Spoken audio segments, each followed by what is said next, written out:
Real quick, wanted to remind you that this episode is the Season 3 finale. After this, we will be going dark for a while.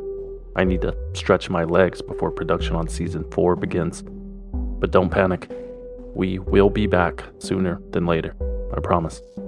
So stay subscribed, keep telling your friends about the show, and join us on social media, where we will continue sharing some of the more hilarious correspondence we receive. Like recently when the Democratic candidate for president and multi-billionaire Mike Bloomberg wanted to buy ad time for his campaign. We quite literally told Mr. Bloomberg to get fucked. We don't want his money. This is a podcast for the people, by the people. For every advertisement we accept, we turn down 3 more. We've been approached by investors and networks and exclusive platforms, and we've said no to all of it, which, to be honest, is not always easy. We are in the midst of a podcasting gold rush, but I think it's important to keep the original spirit and intent of Swindled alive, and I hope you do too. So please, consider supporting the show at patreon.com/swindled. For your contribution, you will receive new bonus episodes throughout the break to tide you over, including an update show about past topics that have been covered. Should be a lot of fun. Join now at patreon.com/swindled. And if you are one of those people who already contribute to the show, I can't thank you enough. We'll chat more after the episode. Enjoy.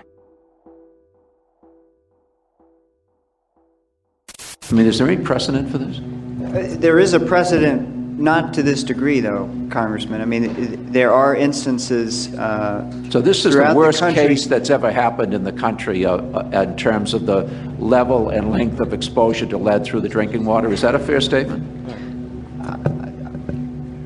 Staff is informing me that at Superfund sites, I mean, there are lead contamination problems. Oh, hazardous material sites. Well, right. Yeah. Right. In March 2003, a group of homeowners in Washington, D.C. discovered that they were all facing a similar issue: leaky water pipes. And these leaking pipes were more than just your typical pitfall of home ownership. Many of these pipes exhibited multiple pinhole-sized leaks, showering basements with water like a lawn sprinkler in spring. Even more confounding, a large percentage of the copper pipes were essentially brand new. Some of the pipes had begun leaking just 18 months after installation. Copper pipes are supposed to last 50 years. Something was definitely wrong. So the group of DC homeowners contacted one of the world's leading experts in water corrosion and home plumbing, a man named Dr. Mark Edwards. Dr. Edwards was a professor at Virginia Tech and had spent the better part of a decade researching the increasing incidences of pinhole leaks in copper water pipes. He was the perfect man for the job, and he was actually already working with WASA, the District of Columbia Water and Sewer Authority, on that exact issue when he received a call from those residents asking him to investigate their misfortunes. Suspecting a change in the water chemistry as the cause of the leaks, Dr. Edwards paid a visit to one home where he used a field meter to test the water for lead. The meter maxed out. That's got to be some kind of mistake, he thought. Dr. Edwards diluted the sample to 10% of its original strength and retested. Again, the meter pegged. It was at that moment that Mark Edwards discovered that the water in some Washington, D.C. homes contained at least 1,250 parts per billion of lead. It was at that moment that Mark Edwards realized that the water in some Washington, D.C. homes contained enough lead to be considered toxic waste, and the residents of those Washington, D.C. homes had been drinking it for years.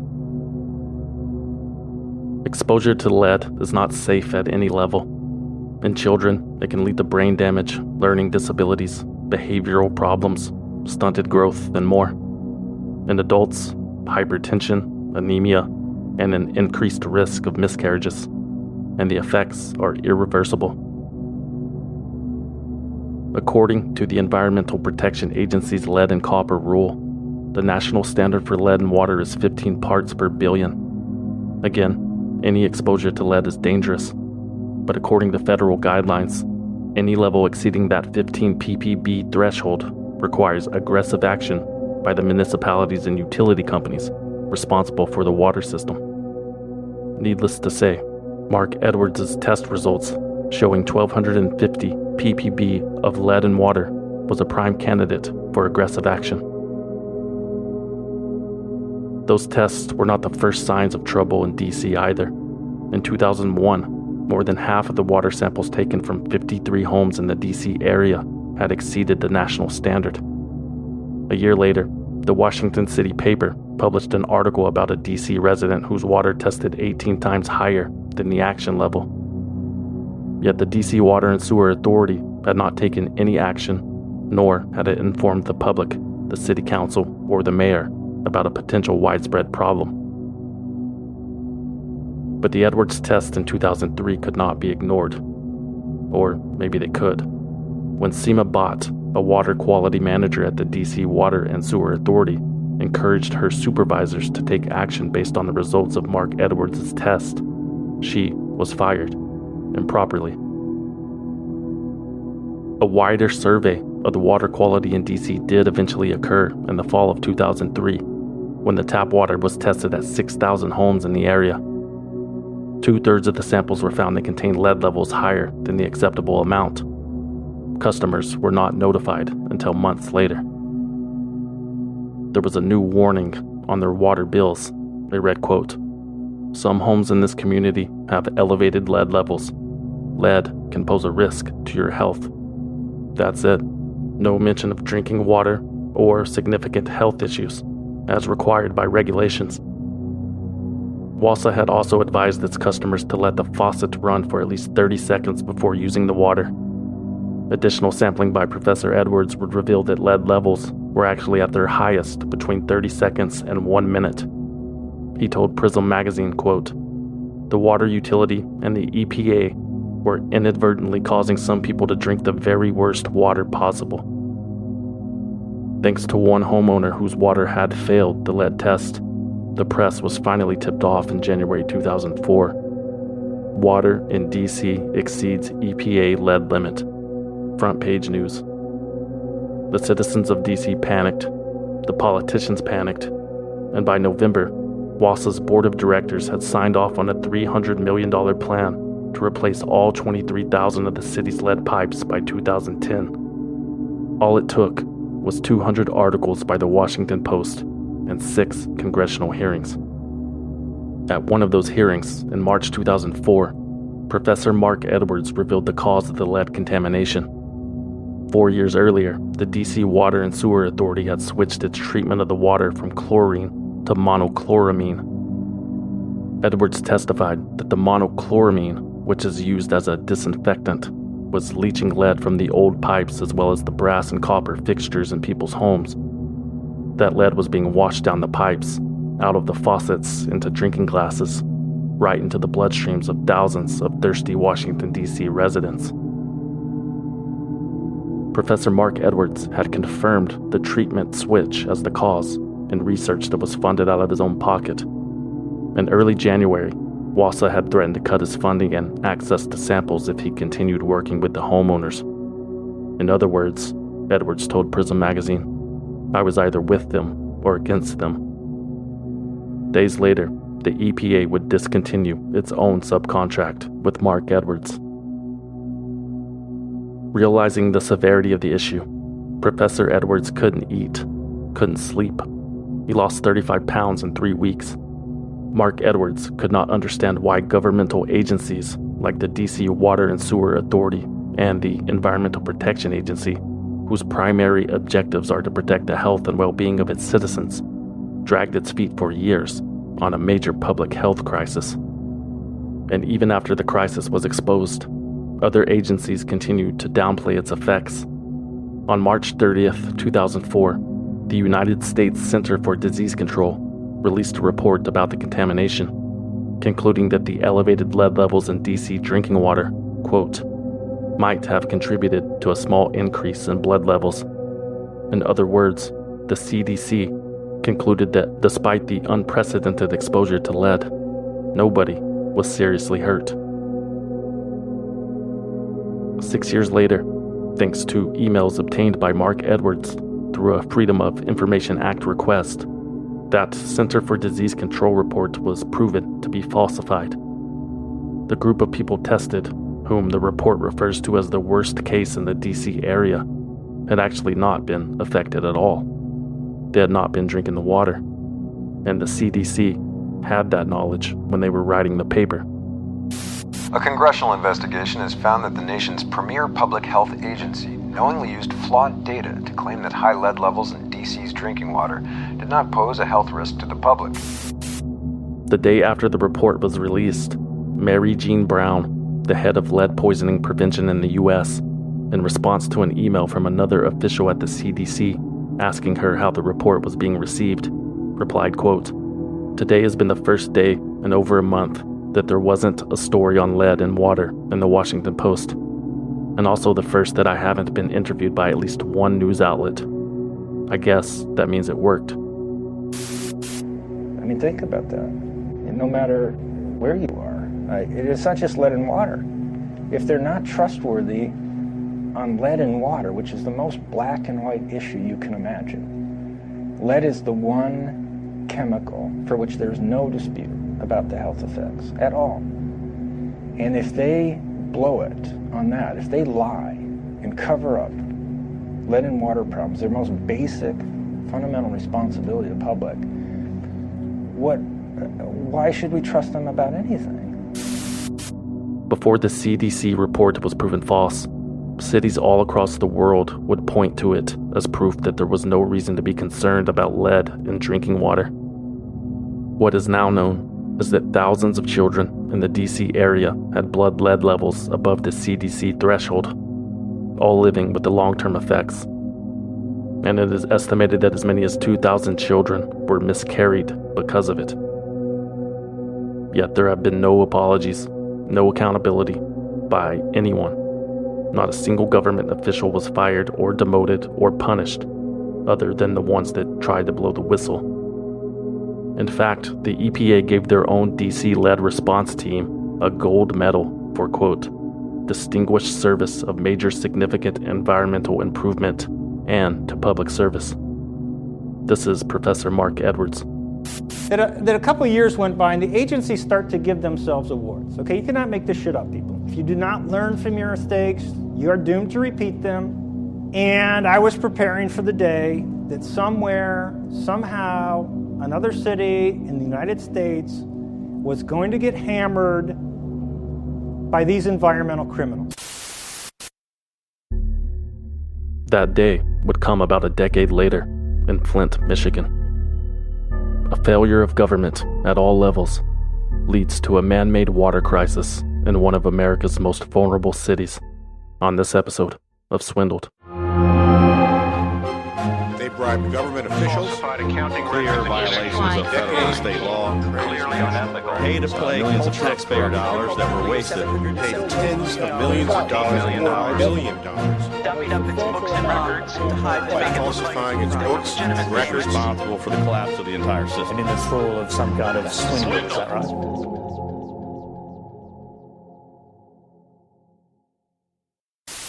This is a historic step for us. It's the day where we actually turn off the Detroit system and turn on the treated Flint River water going into our drinking water supply.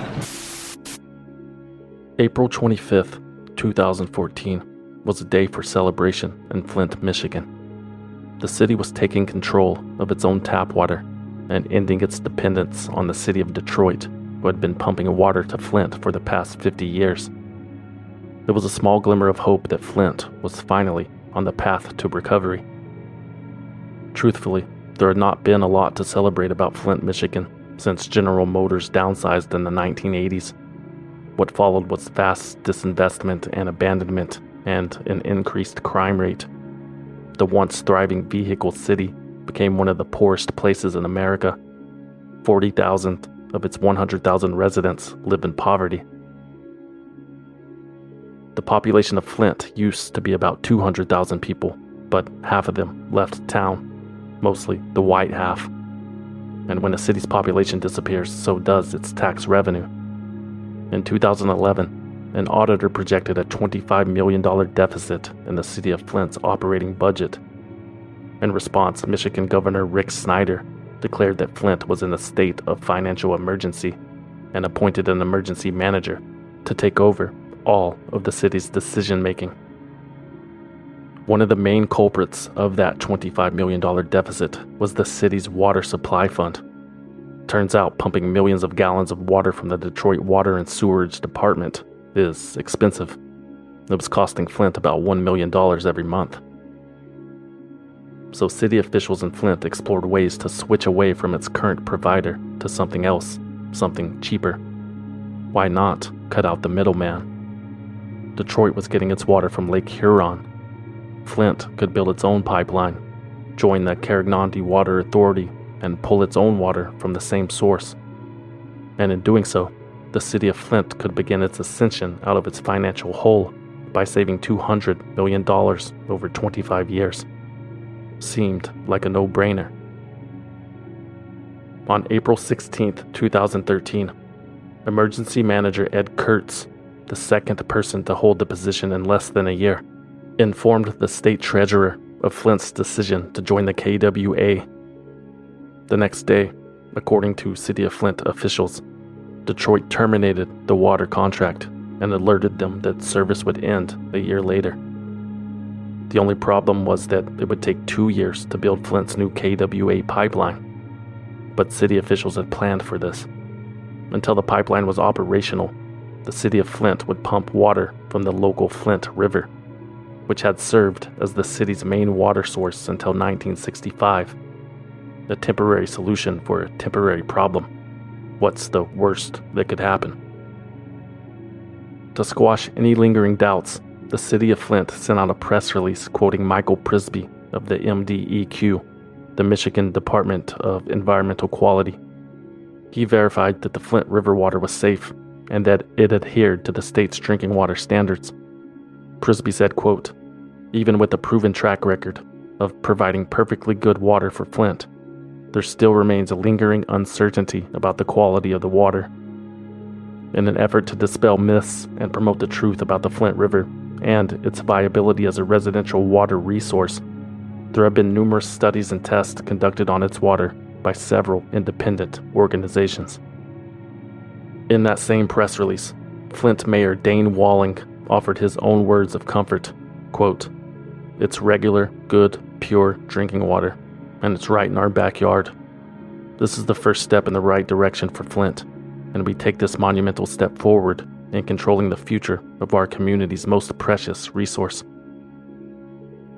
On Friday, April 25, 2014, after consultations with outside engineering firms, numerous studies and tests, construction delays, and multiple turnovers at the emergency manager position, the Flint River was ready for consumption. About a dozen elected officials, city employees, and representatives from the MDEQ gathered in a small outbuilding at the Flint water treatment plant to watch Mayor Walling perform the ceremonial closing of the valve. Here's our moment, so I think we need a countdown from 3. 3, 2, 1. Here's the Flint. Here.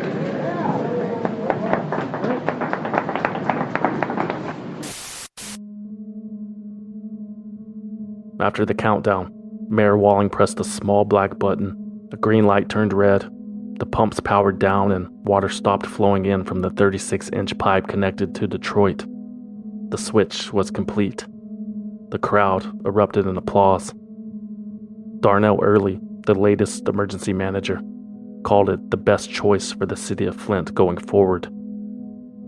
Flint Councilman Joshua Freeman took a sip from a clear plastic cup and remarked, quote, "It tastes like water," not realizing that it would take another 2 days for the residual Detroit water to clear the system.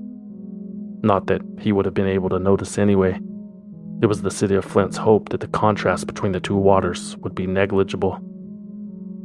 But less than a week after the switch, it was obvious to everyone that something was different about the water from the Flint River. The new water smelled weird, and the color was off. It was like brownish orange, full of debris and oily like used cooking grease. You want me to pay for that? It's orange. Nasty. I wouldn't even feed this to my dog. Rust circles formed around bathtub drains. Houseplants died. Pets were sick. Adults and children in Flint discovered mysterious rashes on their bodies, in addition to other unexplained illnesses. Sometimes the effects were gradual, like hair falling out over time, and sometimes they were instant, like when Corridon Maynard, a 20-year-old man who lived on Flint's east side, drank 2 glasses of water from the tap before going to bed one night. Maynard told the Detroit Free Press that he spent the rest of the night hugging his toilet. Quote, "I was throwing up like bleach water. It came up through my nose burning." The city of Flint responded by assuring residents that the water was fine, just some buildup that needs to flush out. Although according to the MDEQ, the city would increase the water's chlorine levels to help improve the quality. But over time, the quality seemed to get worse.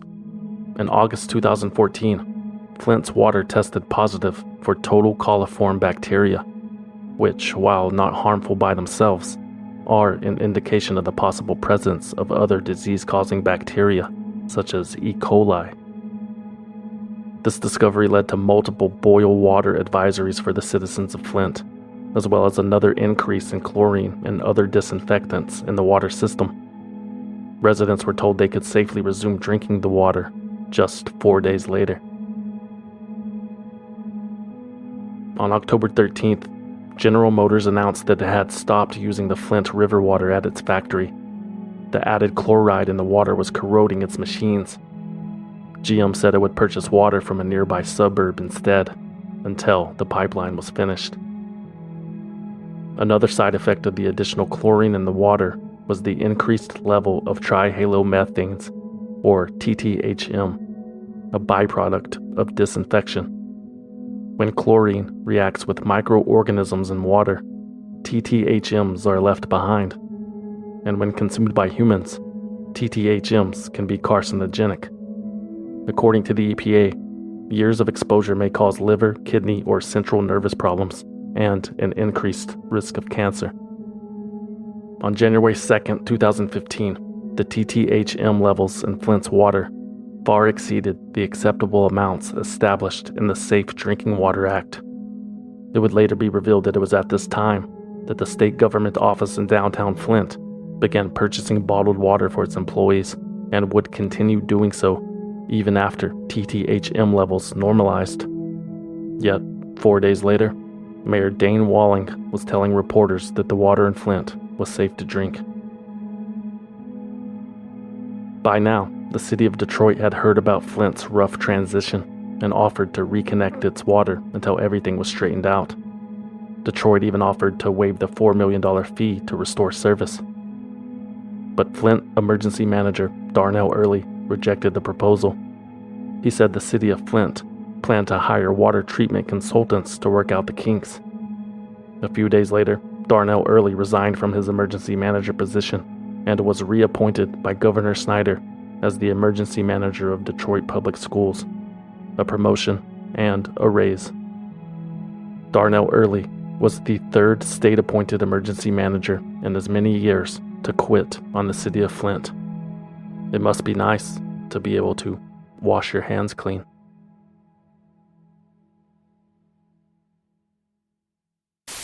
Outburst. We cannot use, we can't drink it, we can't bathe in it, and if we do, we're taking a chance of getting sick. After outburst. You're killing us, sir. I'm not killing anybody. Flint neighbors fed up with the quality of their water. We're having the carpet pulled over our eyes. I don't believe anything they're saying right now. City officials tried to answer questions. Excuse me, let me finish, please. But neighbors say the answers about the city's water quality aren't good enough. Michigan is in the middle of the Great Lakes States. They have some of the best water in the country.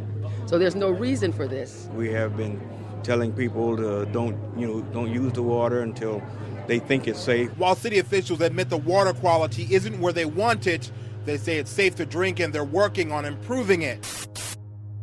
In early 2015, Flint residents began demanding answers.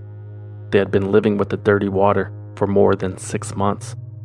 Town hall meetings with local officials erupted in shouting matches after the citizens were continually assured, sometimes patronizingly, by city and state officials that everything was okay.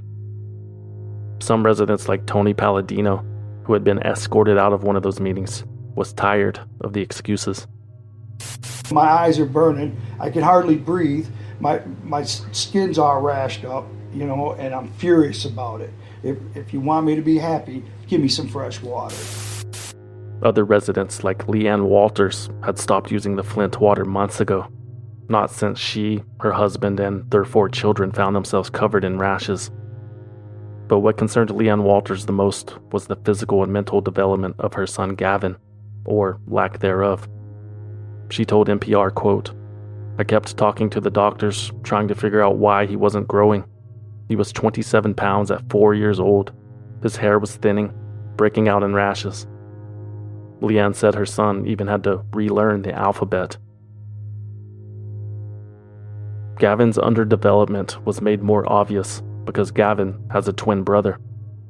While both boys appeared to be suffering from similar learning and behavioral issues, Gavin was 30 pounds lighter and 2 inches shorter than his twin. So Leanne Walters contacted the Environmental Protection Agency. She told them about the dark sediment present in the family's tap water and how her kids were sick and how she was confident that the two were related.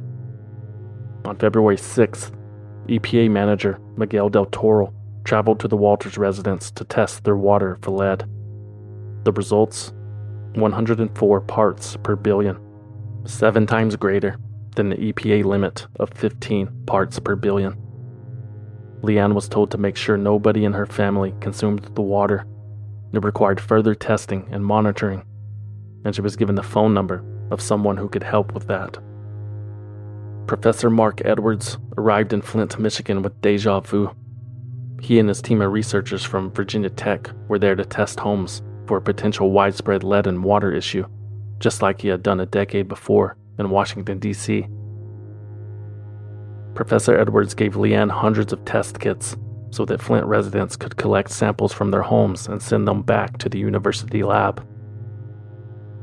On March 18, 2015, the second test of the Walters tap water indicated lead levels of 397 parts per billion, almost quadruple the last results.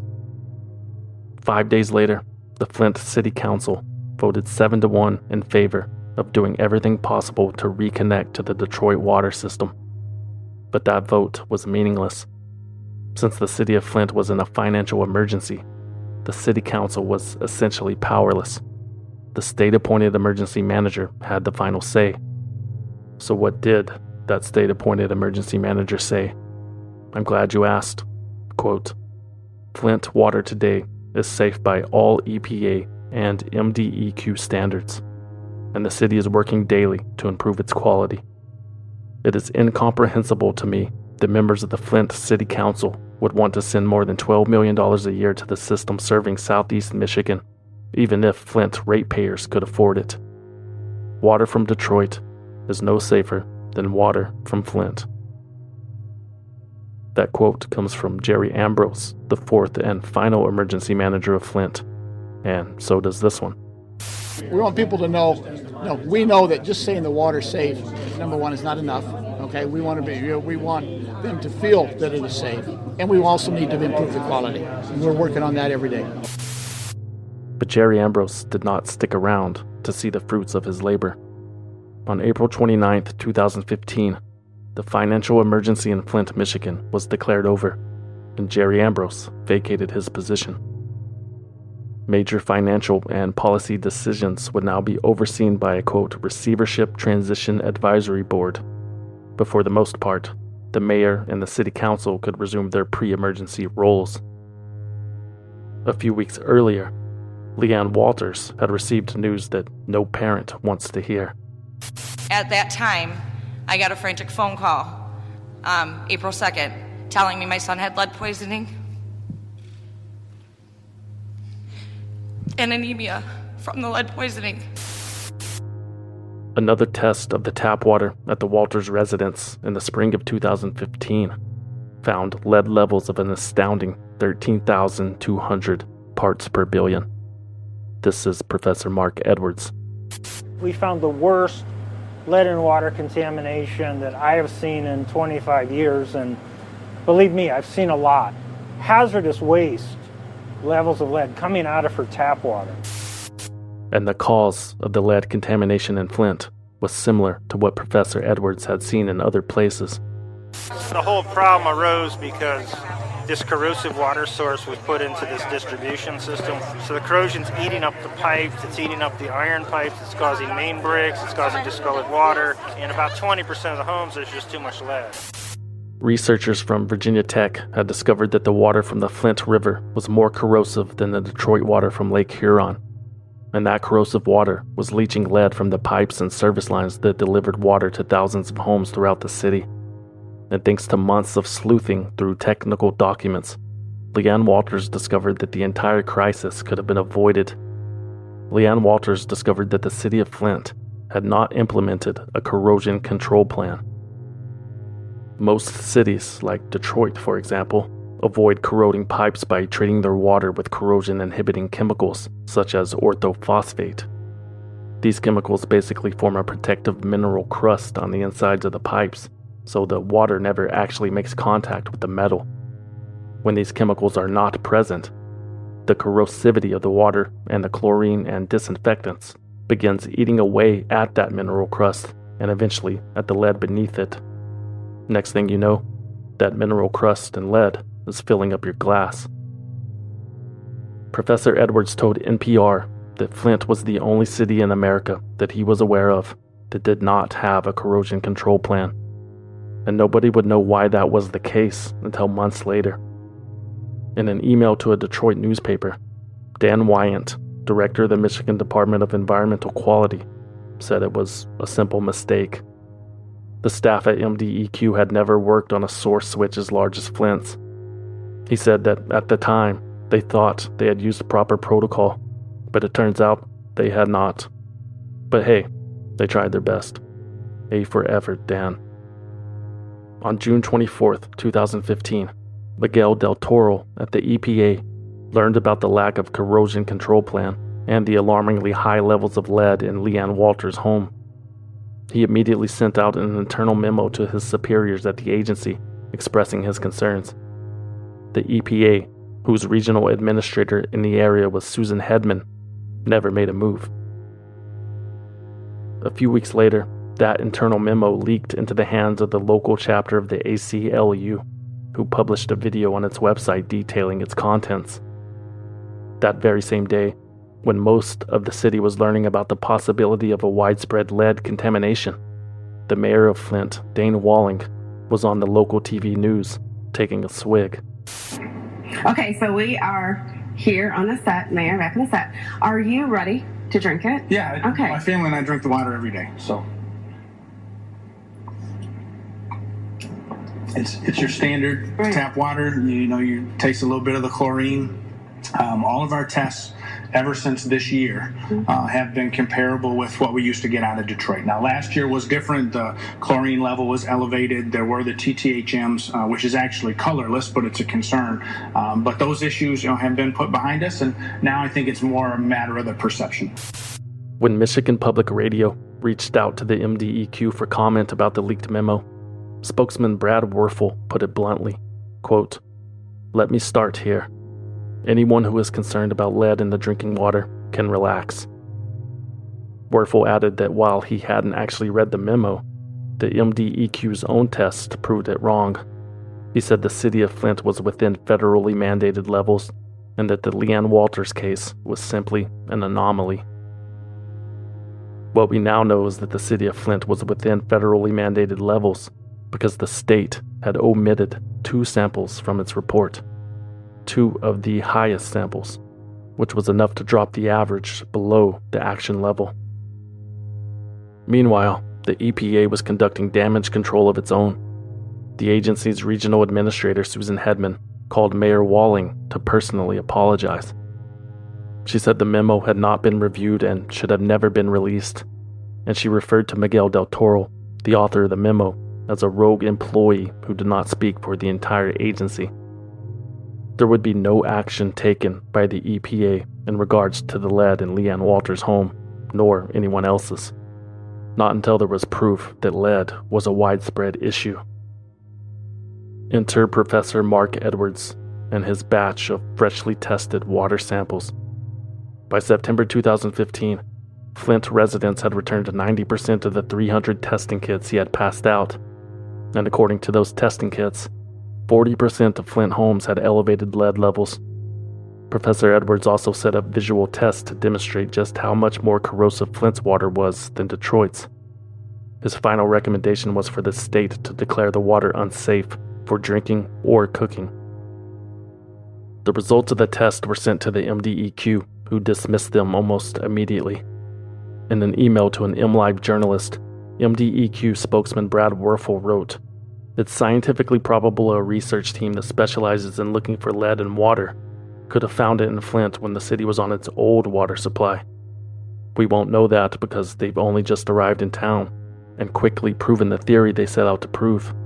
And while the state appreciates academic participation in this discussion, offering broad, dire public health advice based on some quick testing could be seen as fanning political flames irresponsibly." Flint's drinking water is meeting applicable state standards, and we should be encouraged by that. But Professor Mark Edwards refused to go away. He challenged the state to repeat his test and see for themselves, but they declined. So instead, Professor Edwards traveled to Flint and visited a 4th grade classroom where the students were able to replicate his results in just 5 days. It was a humiliating defeat for the MDEQ. But it wasn't about wins and losses. It was about the health and safety of an entire population. A population who had been dealing with the questionable water for over a year at this point, with very little knowledge about how or if it was affecting them. Some of those questions would be answered on September 24th, 2015, when a pediatrician named Dr. Mona Hanna-Attisha released the results of a study she had been conducting at Hurley Medical Center. The entire city of Flint had an almost doubling of the percentage of children with elevated lead levels. It went from 2.1% of children to 4% of children with elevated levels. Based on blood samples from more than 1,700 children living in Flint, Dr. Hanna-Attisha found that 4% of children under the age of 5 had elevated blood lead levels. Before the switch, that number was 2.1%. So the percentage of infants and children with above average lead levels had nearly doubled in a year. In high-risk areas, that percentage had tripled. And just like Professor Edwards, Dr. Hanna-Attisha recommended that the city end its use of the Flint River as its drinking water source as soon as possible. While the state acknowledged the increase in the children's blood lead levels, it hesitated to conclude that the Flint River water was at fault. This is Nick Lyon, the director of Michigan's Health and Human Services Department. There has been an increase in elevated childhood blood levels in specific areas. We cannot conclusively say that water source is the only cause of this. Another spokeswoman for HHS attributed the results to a predictable seasonal spike. Just a heavier than usual lead season. Nothing to worry about. The city of Flint, however, took action and issued lead advisory warnings to residents, but didn't want to accept too much of the blame. Quote, "While the city is in full compliance with the Federal Safe Drinking Water Act, this information is being shared as part of a public awareness campaign to ensure that everyone takes note that no level of lead is considered safe." Flint residents being told not to drink tap water. A new study is showing an increased level of lead in young children. This is the latest in a series of problems since Flint pulled out of the Detroit water system more than a year ago now. I feel like I'm living in a third world country. What can you're in the United States of America and the water's no good. I don't know what to say, man. In early October, Michigan Governor Rick Snyder finally broke his silence. He admitted that, quote, things were not fully understood before making the switch to the Flint River, and that everything had been planned rather poorly. But he wasn't there to point fingers. Governor Rick Snyder was there to take action. Again, this isn't about blaming anyone. Right now, I want to stay focused in on the solutions and taking action to solve the problems. Governor Snyder's action plan included distributing thousands of free water filters and water testing to Flint residents, and he agreed to sign off on switching back to the Detroit water system because the Detroit water, as he mentioned in the press briefing, quote, will be easier to manage. It comes from a more stable source than the river. It is fully optimized for corrosion control, and it is clear that residents of Flint have more confidence in this water source. Here is Mayor Dane Walling delivering the good news. Today we're reversing the decisions of 4 emergency managers. We stood up to Lansing and we fought back to get us on Detroit water. We're announcing today that our hard work is paid off. We're connecting back to Detroit water. But not everything could be reversed. There was no magic button to press that could reroute the distrust that Flint residents now felt for their state and local governments. There was no way to undo the suffering experienced by thousands of people who had been drinking, bathing, and cooking with the contaminated water. No matter what happened next, there was no switching back for Leanne Walters or her son Gavin, who would be dealing with the effects of lead poisoning for the rest of his life. Their time on Earth had been permanently altered by no fault of their own, and there was no way to turn off the bad memories that had collected in their home, a home that would forever be remembered as ground zero of the Flint water crisis.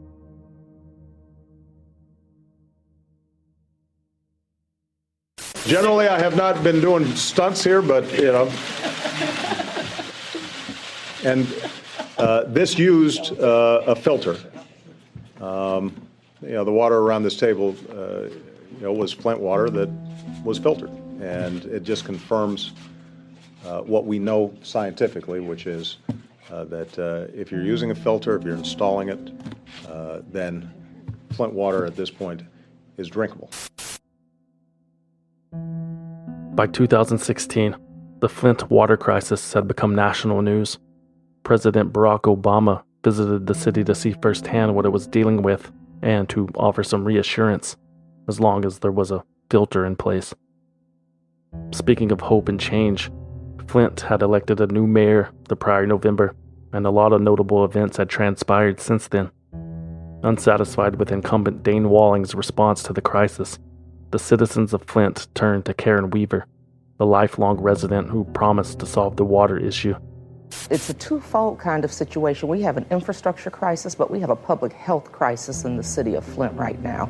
And even though we have gone back to Lake Huron water through Detroit, we're still in trouble because we still can't drink our water. When did you first notice, you're a resident, when did you first notice something was wrong with the water? Shortly after the switch. And that's when a lot of people noticed, shortly after the switch to the Flint River water. Did you stop drinking it?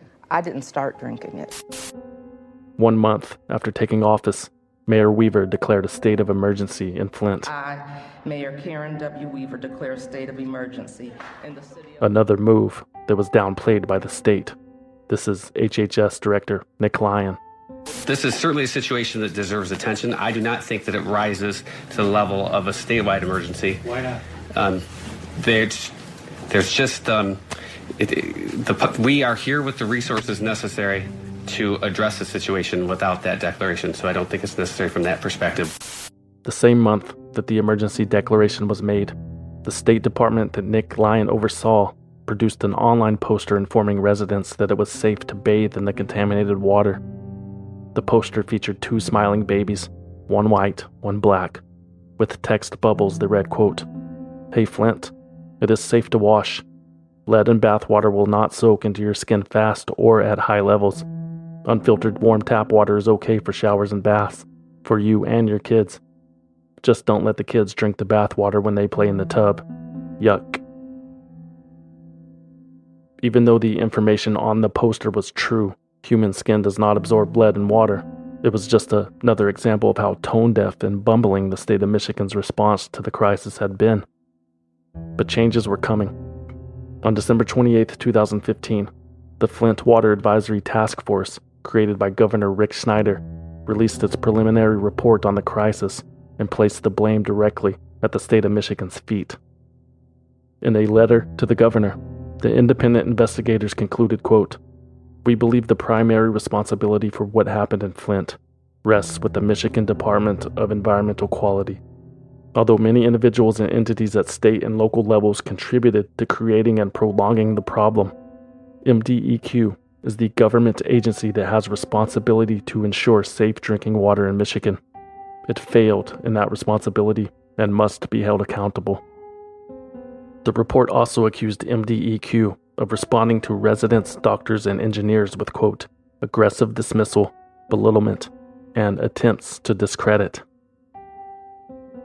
MDEQ Director Dan Wyant and his weaselly little spokesperson Brad Werfel resigned from their positions the day after the report was released.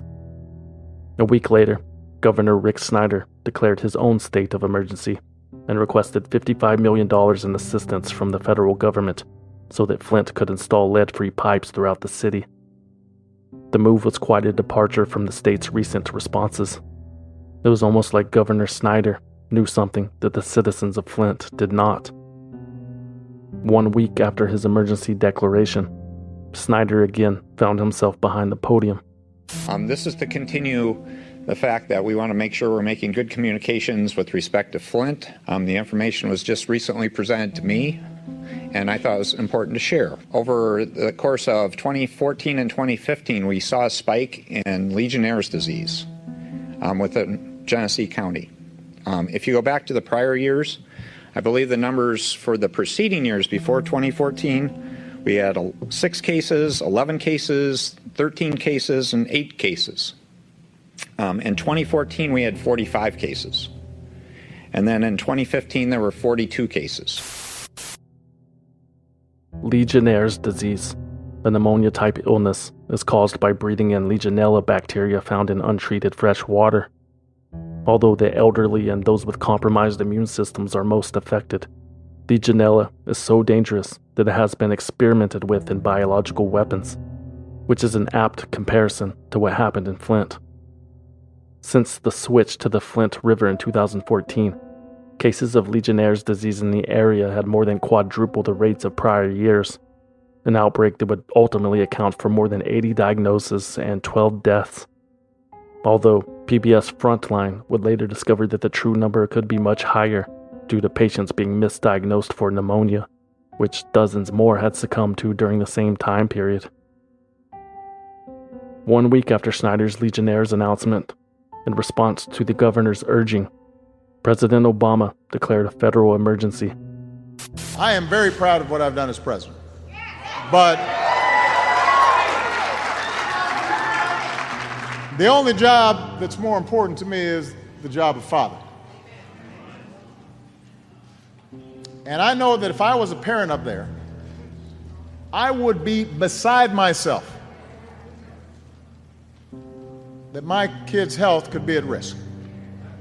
And that's why over the weekend I declared a federal emergency in Flint to send more resources on top of the assistance that we've already put on the ground. Flint, Michigan would receive an initial round of $5 million in federal aid to help cover the cost of providing water, water filters, and other items. FEMA workers would hit the ground and the EPA would finally take action. At the same time, the Michigan Attorney General was also taking action. It was announced that a state investigation would begin to determine what, if any, laws were violated in the process that resulted in the contamination crisis. This is Governor Snyder. To you, the people of Flint, I say tonight, as I have before, I am sorry and I will fix it. For those whose mistakes contributed to this disaster, we are fully cooperating with investigations and will hold those individuals accountable. And let me be perfectly clear to all of state government. In situations like this, they must come to my desk immediately, no delays, no excuses, period. Susan Hedman, the regional head of the EPA who oversees the MDEQ, resigned the next day. This is Special Counsel Todd Flood, the prosecutor in charge of the investigation. This is an investigation, I can assure you, we're going to open up every door. We're going to ask the tough questions, those proverbial questions of what did you know and when did you know it? What did you know and when did you know it? That was a question that Governor Snyder would be asked repeatedly in the upcoming months, because Governor Snyder made the Legionnaire's announcement in January 2016. Emails obtained soon after would prove that he was made aware of the issue at least 1 month prior. And there was reason to believe that Governor Snyder, or at least members of his staff, were informed of the outbreak almost a year earlier. An email dated March 10th from the Flint, Genesee County Health Department said, quote, "The increase of the illnesses closely corresponds with the time frame of the switch to the Flint River water. This situation has been explicitly explained to MDEQ and many of the city's officials." Another email 3 days later, "I want to make sure in writing that there are no misunderstandings regarding this significant and urgent public health issue." In February 2016, the House Committee on Oversight and Government Reform began their own investigation. After declining twice to testify in front of Congress, Governor Snyder finally made an appearance in March. Once representatives began their questioning, it became clear why Snyder had dragged his heels. This is Representative Cartwright from Pennsylvania's 8th District. Plausible deniability only works when it's plausible, and I'm not buying that you didn't know about any of this until October 2015. You were not in a medically induced coma for a year.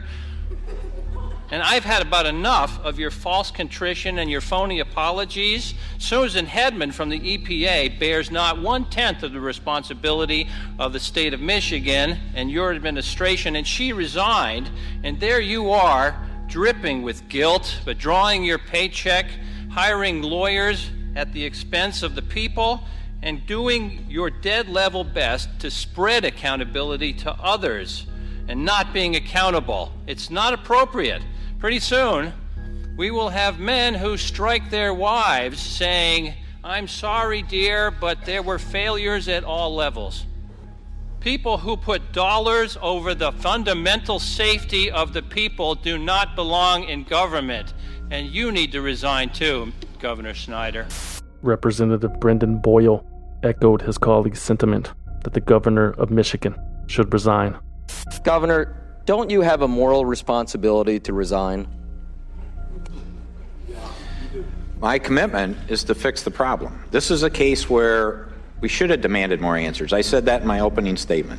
And don't you have a moral responsibility as the governor of an administration that failed and poisoned its own people? Don't you have the moral responsibility to resign? What I would say is when you have experts that you relied on, they failed. They worked for me, so you have a responsibility for that. I kick myself every day wishing I would have demanded more answers and asked more questions. But to put it in context, when something bad happens, and this is a terrible tragedy, this has been the humbling experience of my life, I believe for the citizens of Flint, it's been far worse than just a humbling experience. To walk away from it, I'm making a commitment to solve this problem because the Flint people deserve better. The people of Flint did deserve better. And Governor Snyder did admit that the Flint water crisis was a failure of government at all levels, but he had no intentions of resigning from office. In fact, Governor Snyder would go on to complete his second term in full. Professor Mark Edwards also testified at one of the congressional hearings. His fury was directed at someone who had already resigned, Susan Hedman at the EPA. After hearing the testimony of Susan Hedman this morning, I can't help but comment on the qualities that seem to be valued in administrators at the EPA. Willful blindness, in this case to the pain and suffering of Flint residents. Unremorseful for their role in causing this man-made disaster.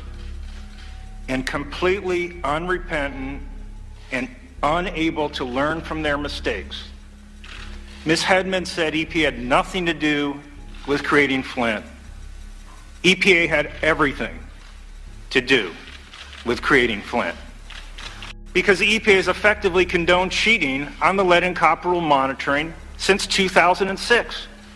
This is because EPA and other agencies caused a similar lead and water crisis in Washington, D.C. from 2001 to 2004 that actually was 20 to 30 times worse in terms of the health harm to children in Washington, D.C. And they completely covered that up for 6 years and wrote falsified scientific reports. And it created a climate in which anything goes across the United States, anything at all, to cover up health harm from lead in drinking water. Yet EPA has allowed entire cities to be unnecessarily exposed to elevated lead in their drinking water. And they've covered up evidence of their unethical actions by authoring these falsified scientific reports. And they never apologized for what they did in Washington, D.C. And incredibly, to this day, they have not apologized for what they did in Flint, Michigan. No apology from EPA. Completely unrepentant and unable to learn from their mistakes. By April 2016, additives had been introduced to the Flint River water that would, quote, rescale the corroded pipes. However, that treated water was not making its way into the pipes because the Flint residents were not using it. Flint residents did not want to pay for water they did not feel was safe, despite the assurances from the government agencies that had been lying to them for 2 years. This is Leanne Walters. Nobody trusts the city or the state anymore. So the tests that are available, people don't trust. After everything that's happened, and they continue to happen with the way things are being done with MDEQ, people don't trust the results. They don't trust the city, they don't trust the state, and they don't trust the EPA. According to Detroit Free Press, when Governor Snyder publicly encouraged Flint residents to start using the tap water with a filter so that the pipes could be repaired, he was told by a state official that Flint residents wanted him to start drinking the tap water first. Message out. Yeah, well, again, that's part of the message, and that's why I want to thank them for letting me grab some water from their place, because literally I'm going to start drinking this at home at work. Oh, great. So I'm going to be drinking Flint filtered water at home and work for the next 30 days or so. Right. People brought that up, and what better way to help show support. But Snyder's 30-day pledge of drinking filtered tap water did not impress the residents of Flint, including Mayor Weaver. First of all, what I want to say about that is I hope it's filtered water. The other thing I need to say about that is lucky for him that he can drink filtered water, because we've been dealing with this for 2 years and we were drinking it when it wasn't filtered. So what I'm here to say is if the governor really wanted to know what it's like to deal with the situation we're in, then instead of saying he's going to drink filtered water for 30 days, he needs to come and stay here for 30 days and live with us and see what it's like to have to use bottled or filtered water when you want to cook and when you want to drink and when you want to brush your teeth. That's what he needs to see. We still can't bathe with this water. There are a lot of things we can't do. We can't shower with this water. So drinking filtered water does not impress us at all. The residents of Flint were still angry, still mistrustful, still bitter about the total lack of accountability. Would the state of Michigan's response have been similar if it had happened in a majority white city like Ann Arbor, rather than Flint, where more than half of the population is black and poor? Would the EPA outright deny action to the country clubs if the water from the sprinkler systems was corroding their golf clubs? Or was this just another well-documented and well-executed act of systemic racism? The residents of Flint think so. And when you've experienced it 1,000 times before, you start to recognize it. There was new hope, however, that some justice would be served. Today, we are announcing we filed criminal charges in the Flint water crisis against 3 individuals. They failed Michigan families. Indeed, they failed us all, and I don't care where you live. These charges are only the beginning, and there'll be more to come. That I can guarantee you. On April 20th, 2016, Attorney General Bill Schuette announced charges against Stephen Bush and Michael Prisby, 2 state officials at the MDEQ, as well as Michael Glasgow, Flint's water quality supervisor. All 3 were faced with felony charges, including misconduct, neglect of duty, and conspiracy to tamper with evidence.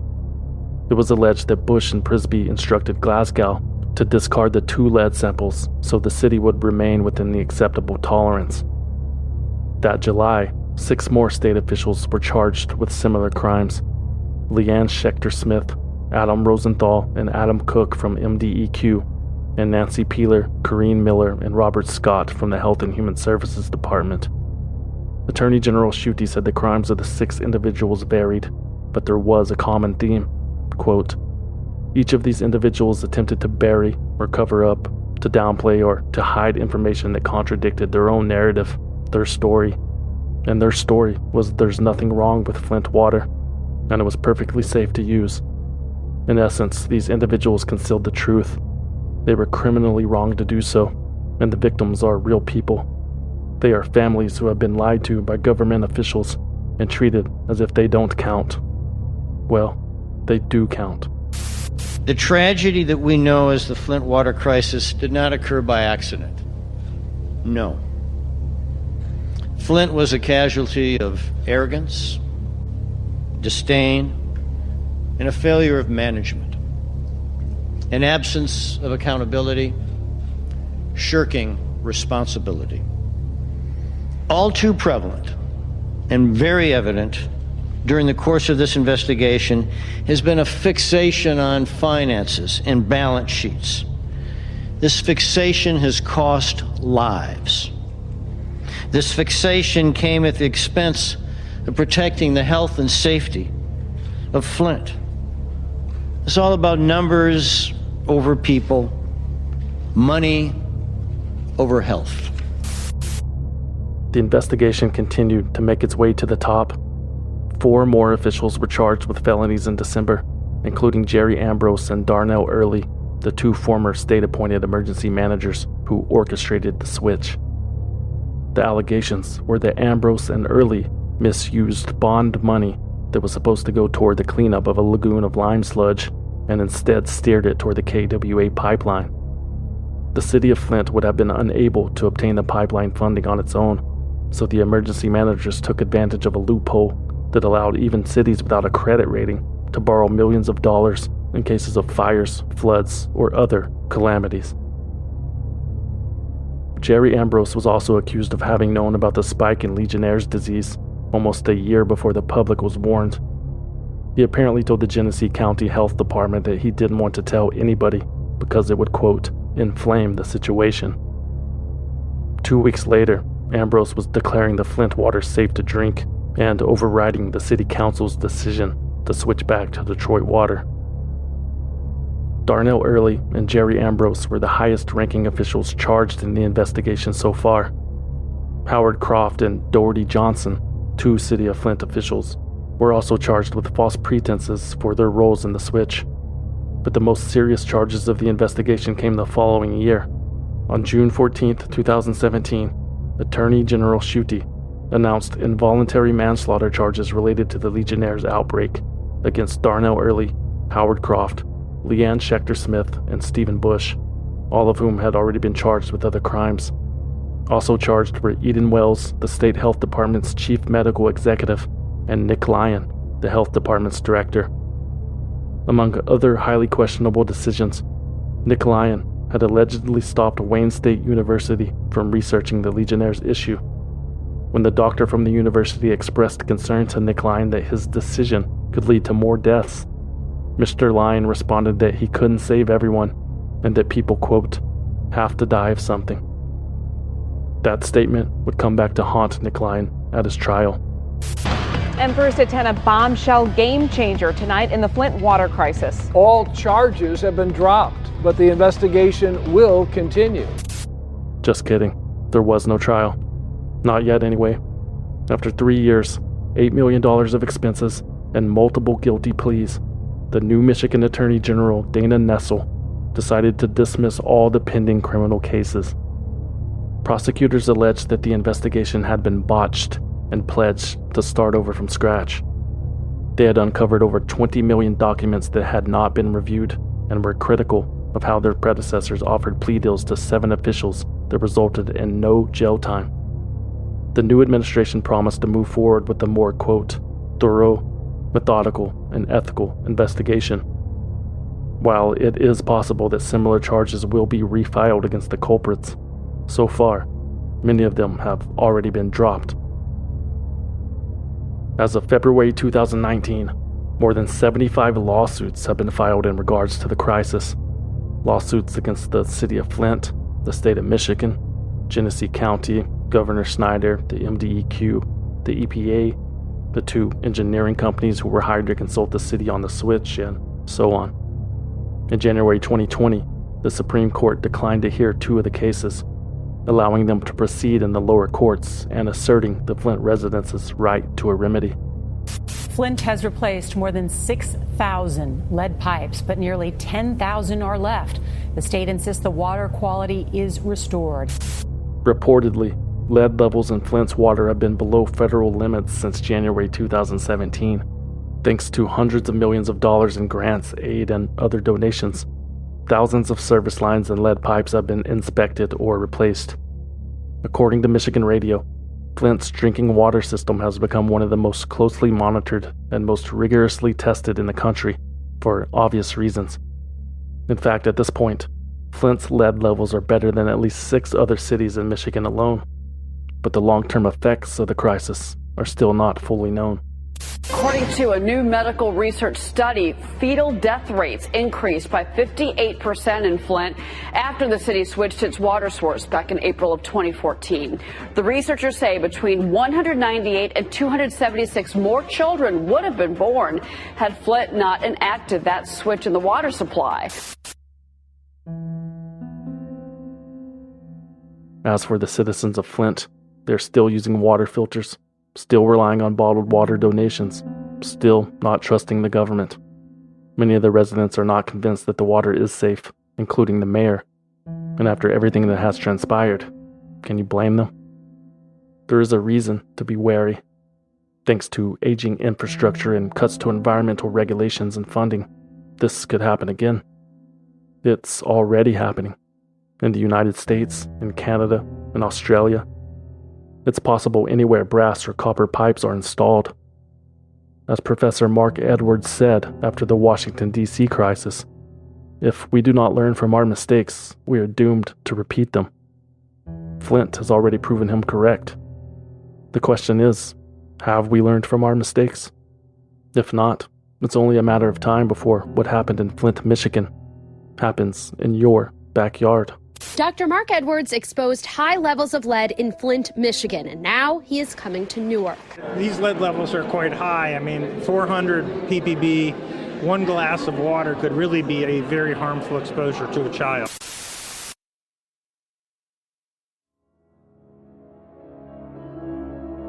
Swindled is written, researched, produced, and hosted by me, a concerned citizen, with original music by Trevor Howard. For more information about Swindled, you can visit swindledpodcast.com and follow us on Instagram, Facebook, and Twitter @SwindledPodcast. Or you can send us a postcard at P.O. Box 6044, Austin, Texas 78762. No packages, please. We do not trust you. Like I said up top, Season 3 is officially over. We laughed, we cried, we had a good time, I think. Or at least I did. I want to thank everybody who has supported the show in one way or another over the past 2 years. It's really hard to believe how much this thing has grown. Whether you are a valued listener or extra valued listener on Patreon, or if you bought something from the merch store, or if you just sent a nice email or left a review, your generosity does not go unnoticed. We definitely appreciate it. And if you want to show us how much you miss us while we are away, become a valued listener at patreon.com/swindled. For as little as $5 a month, you will receive early access to new episodes and exclusive access to bonus episodes, which you can't find anywhere else. And the best part, everything is commercial free, and you get your own personal feed. You want me to pay for that? I wouldn't even feed this to my dog. No, not feed like that, a podcast feed that you can add to your favorite podcast app, and you'll get all the bonus content that will continue throughout the break, by the way, delivered directly to your device. Patreon.com/swindled. You can also support the show by buying something from swindledpodcast.com/shop. There are stickers and patches, hats, hoodies, posters, t-shirts, and more. And you can use promo code CAPITALISM to receive 10% off. What a bargain. go to swindledpodcast.com/shop. Or if you don't want anything in return for your support, you can always simply donate using the form on the homepage. Anything helps. That's it for Season 3. I'm already excited about what's next. Until then, thanks for listening.